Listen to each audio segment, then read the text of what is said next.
Hello friends, स्वागत है आपका अपने YouTube channel online SF class. जैसा कि हमने पिछले वीडियो में लाए थे ज्योग्राफी और ज्योग्राफी का क्वेश्चन मोस्ट इम्पोर्टेंट 10 क्वेश्चन लाए थे जो कि एग्जाम में लड़ने की पूरी संभावना है। और आज की क्वेश्चन जो हम लाए हैं वो लाए हिंदी का जो सेकेंड चैप्टर है उसने कहा था जिसका राइटर है चंद्र शर्मा गुलेरी, ठीक है। उसका सब्जेक्टिव क्वेश्चन आंसर लाए। इससे पहले हमने इसका चैप्टर पढ़ा चुका हूँ जो कि व्याख्या के रूप में पढ़ा चुका हूँ मैं पूरा चैप्टर।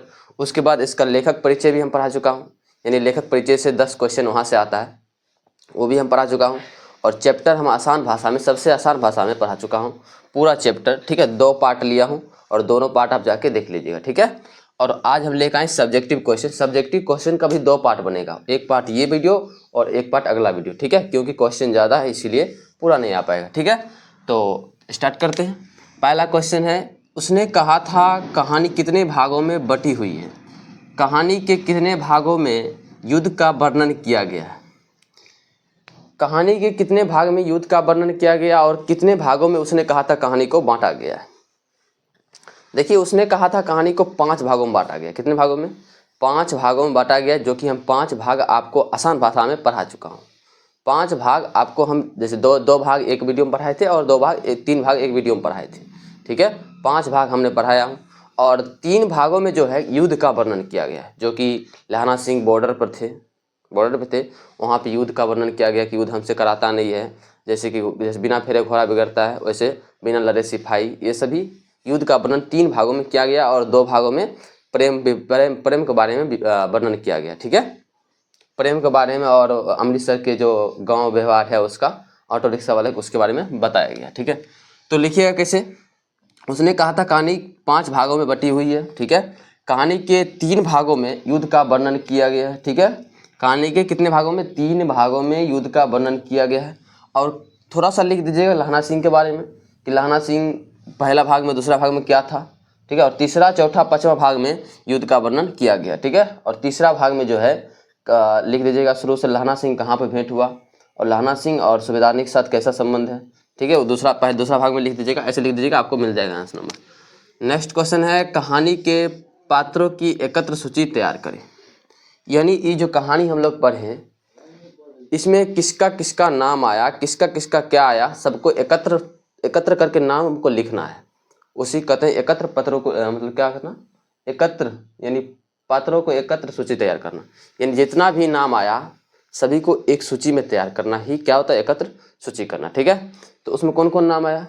पहला लहना सिंह, दूसरा वजीरा सिंह, ठीक है, तीसरा सूबेदार, चौथा सूबेदारनी, 5वां बोधा सिंह, उसके बाद लपटन सिंह, ठीक है, जो नकली लपटन सिंह आया था वो। उसके बाद कौन था? मजाकिया था वजीरा सिंह। ये सभी आप लिख दीजिएगा, ठीक है। और यहाँ से ये क्वेश्चन पूरा हो जाएगा, ठीक है। यानी कहानी का मुख्य पात्र कौन कौन है वो लिख दीजिएगा, सबका नाम लिखिएगा। कहानी का मुख्य पात्र कुछ इस प्रकार है, सूची तैयार कीजिएगा। पहला 1 2 3 4 5 करके लिख दीजिएगा। फिर तीसरा क्वेश्चन है, लहना सिंह का परिचय अपने शब्दों में दीजिए। आपने जब चैप्टर पढ़े थे तो लहना सिंह का कैसा व्यवहार था, कैसा उस स्वभाव के थे, उसके बारे में हमें लिखना है। तो हम कह सकते हैं कि लहना सिंह बहुत ही अच्छे स्वभाव के और ईमानदार व्यक्ति थे, जो कि जो वादा करते थे उसके प्रति वो कर्तव्य निभाते थे। जो वादा वो किए वो ज़रूर निभाते थे। यानी जैसे सूबेदारनी से उन्होंने वादा किया कि हम तुम्हारे बेटा और पति की रक्षा करेंगे, तो उन्होंने किया। यानी मरते दम तक उन्होंने वादा को पूरा किया। यानी सच्चे ईमानदार व्यक्ति थे और अपने कर्तव्य के प्रति निष्ठा रखते थे, सही कर्तव्य करते थे, ठीक है, और वादा के प्रति उतरते थे, ठीक है। कौन? लहना सिंह। ऐसे लहना सिंह के बारे में आप लिख दीजिएगा। लहना सिंह स्वभाव से बहुत ही अच्छे थे, ठीक है। नेक्स्ट क्वेश्चन है, पाठ से लहना सिंह और सूबेदारनी के संवादों को एकत्र करें। संवादों की यानी बात जो हुआ था लहना सिंह और सूबेदारनी के साथ हुआ है बात, उसको एकत्र करके लिखना है, ठीक है। जितने भी बात हुई है सभी बातों, 5 नंबर क्वेश्चन में आएगा, उस सभी बातों को एकत्र करके लिखना है, ठीक है। तो उस बातों को कैसे एकत्र कर लीजिएगा आप देखिएगा। शुरू कीजिएगा कि लहना सिंह अपने मामा के यहाँ रहते थे और सूबेदारनी अपने मामा के यहाँ रहते हैं। दोनों एक दुकान पर गए थे। सूबेदार गए थे, जो लहना सिंह है, लहना सिंह गए थे मामा के बाल के पेंटिंग कराने के लिए, दही खरीदने के लिए और वो भी कुछ राशन खरीदने के लिए गई दुकान पे। दोनों से बातचीत हुआ, ठीक है, दोनों से बातचीत हुआ और दोनों एक दूसरे से पूछे कि आपके घर कहाँ है, तो लड़की बताई कि बगरे मेरा घर है, और लड़की जब पूछी आपके घर कहाँ है तो लड़का बताया मंझे है, ठीक है। दोनों एक दूसरे के घर बताए, पूछे दोनों कहाँ रहते हैं, तो मामा के यहाँ रहते हैं। यही सब बातों को कहानी बना करके आपको लिख देना है इसमें, ठीक है। यानी जहाँ तक बात हुई है पहला दूसरा क्या पार्ट में उसी तरह लिखिएगा आप, ठीक है। पहला दूसरा बोल लिख दीजिएगा, हो जाएगा। इन लहना सिंह और सूबेदारनी के जो बातचीत हुआ है बीच में, जैसे लहना सिंह कहाँ कहाँ बात हुआ, तो लहना सिंह के बारे में बात हुआ। लहना सिंह बार बार पूछते तेरी कुर्बानी हो गई, वो बोलती धत करके भाग जाती थी। लास्ट में एक बार क्या होता था कि उन्होंने बोल दी मेरी कुर्बानी होगी, देखते नहीं रेशम से गठा हुआ साल ओढ़े हुए हैं, तो वो क्या हो गया एकदम से पागल हो गया और ठेला वाला के जाके ठेला उलट दिया, दही वाला को दही उलट दिया, एक लड़की से टकरा गई, ठीक है, और एक लड़का को मोरी में ढकेल दिया, ऐसे हो गया, ये सभी कर दिया, ठीक है। यही सब बातों को इसमें लिखना है कहानी बना करके, ओके। नेक्स्ट क्वेश्चन है, कल देखते नहीं हो या रेशम से चढ़ा हुआ सालू, यह सुनते लहना सिंह को क्या प्रतिक्रिया हुआ। लहना सिंह का क्या प्रतिक्रिया हुआ जब लड़की जो सूबेदारनी थी वो लहना सिंह को बोले कि देखते नहीं हो रेशम से चढ़ा हुआ सालू, हम ओढ़े हुए हैं, यानी कि मेरा सगाई हो चुका है, तो लहना सिंह का क्या प्रतिक्रिया हुआ। यानी लहना सिंह उससे प्यार करते थे तो लहना सिंह का क्या प्रतिक्रिया हुआ। आप ही लोग किसी से प्यार करिएगा तो आपको अगर बोल दिया रिजेक्ट कर दिया जाएगा तो आपका क्या प्रतिक्रिया होगा, वही प्रतिक्रिया लहना सिंह का हुआ। लहना सिंह एकदम से पागल हो गया और पागल होने के बाद वो क्या किया, जा रहे थे ठेला वाला को ठेला ठेल दिया, ठीक है, गोभी से भरे हुए ठेला को ठेला ठेल दिया। उसके बाद एक लड़का को मोरी में ठेल दिया और एक लड़की से टकरा गई, ठीक है, एक लड़की से टकरा गई, यानी कि अन्य अन्य कार्य वो करने लग गए, ठीक है। एकदम से माइंड उसका संतुलन में था ही नहीं, ये सभी कार्य वो करने लग गए, ठीक।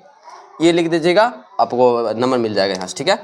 नेक्स्ट क्वेश्चन है, जारा क्या है, मौत है और निमोनिया से मरने वाले को मुरब्बा नहीं मिला करते बजीरा सिंह, इस कथन का क्या आशय है। देखिए बजीरा सिंह बोलते हैं लहना सिंह से बजीरा सिंह बोलते हैं कि जारा एक मौत है, जारा से अगर मरिएगा, निमोनिया से मरिएगा तो आपको मुरब्बा नहीं मिलेगा, इन नहर के पास वाला जो ज़मीन है वो ज़मीन आपको नहीं नसीब होगा, ठीक है। आपको मरना ही है तो देश सेवा के लिए मरिए, देश के लिए मरिए, सैनिक में जब आए हैं तो सेना बन के मरिए। लेकिन उस क्या कहते हैं, ये जो है ना, क्या क्यों कहता है बजीरा सिंह, इसीलिए कहता है क्योंकि लहना सिंह ने अपना जो जैकेट होता है, जैकेट खोल करके बोधा सिंह को दे देता था, ठंड में बोधा सिंह को दे देता था, हर एक चद्दर जो होता है वो दे देता था उसको लेकर के। इसीलिए ये कहते हैं कि जारा से अगर मरोगे तो नहर वाले जो पास का ज़मीन है वो नसीब नहीं होगा, ठीक है। इसीलिए मरना है तो देश सेवा के लिए मरो, देश सेवा करके मरो, ठीक है, तभी आपको मुरब्बे मिलेंगे, यानी कि नहर के पास वाला ज़मीन मिलेंगे, ठीक है। बजीरा सिंह कहते हैं किससे, लहना सिंह से, ठीक। नेक्स्ट क्वेश्चन है, कहती है तुम राजा हो मेरे मुल्क को बचाने आए हो, बजीरा सिंह इस कथन में किसकी ओर संकेत करते हैं।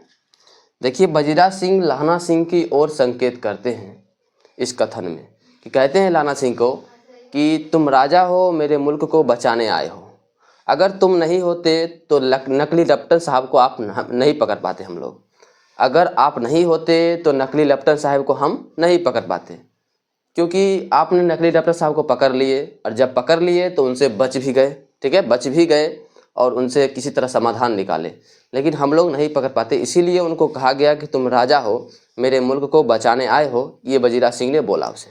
और बजीरा सिंह उससे कहा, उसकी बड़ाई की कि तुम कैसे उसको पहचान लिया कि वो नकली लेफ्टिनेंट साहब है, क्योंकि लहना सिंह ने उससे 5 साल एक दोस्ती बना कर रहे, दोस्त बनकर रहे, तो पकड़ेगा नहीं, पकड़ लिया। इसीलिए वो कहता है कि तुम राजा हो मेरे मुल्क को बचाने आए हो, बजीरा सिंह बोल रहे हैं लहना सिंह को, ठीक है। क्यों बोल रहा है, क्योंकि उन्होंने नकली लेफ्टिनेंट साहब से बचाए हैं सबको, इसीलिए, ठीक। नेक्स्ट क्वेश्चन है कि लहना के गाँव में आया तुर्की मौलवी क्या कहता है। जब क्या होता है कि बजीरा सिंह लहना सिंह नकली लेफ्टिनेंट साहब पे गोली ताने हुए थे, उसी समय लहना सिंह बोलते हैं कि मेरे गांव में एक तुर्की मौलवी आया, मेरे गांव में एक तुर्की मौलवी आया। वो मौलवी कहते थे कि कहाँ के जर्मनी के लोग वेद पढ़ के जहाज उड़ा रहे हैं और इंडिया में वो आएंगे तो गौ हत्या पर रोक लगाएंगे, क्योंकि इंडिया वाले गाय खाते हैं, ठीक है, गाय खाते हैं, उस पर रोक लगाएंगे। तो हमने उसे, यानी जो लहना सिंह बोल रहे हैं, हमने उसे आधा मूंछ काट दिए और आधा बाल काट के उसे भगा दिए। इसमें क्या पूछा गया था कि लहना सिंह के गांव में आया तुर्की मौलवी क्या कहता है।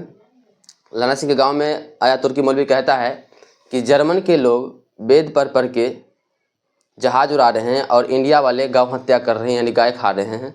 तो वो अगर इंडिया में आएंगे जर्मनी के लोग तो गौ हत्या पर रोक लगाएंगे। तो लहना सिंह ने उसे आधा मोछ आधा बाल काट करके उसे भगा दिया। ठीक है, ये कह रहा है नकली लेफ्टिनेंट साहब से, जब गोली ताने हुए थे तब। मुझे उम्मीद नहीं, पूर्ण विश्वास है कि ये सभी क्वेश्चन आपको याद हो गया होगा। इसके अगले वीडियो में हमने फिर से क्वेश्चन लाएंगे इसी चैप्टर का, जो आप लोग ज़रूर देखिएगा। अगर आपको ये क्वेश्चन अच्छा लगा है यानी याद हुआ है तो अपने दोस्तों में शेयर कीजिए, लाइक कीजिए, कमेंट कीजिए और सब्सक्राइब करना ना भूलिए। मिलते हैं अगले वीडियो में, तब तक के लिए धन्यवाद।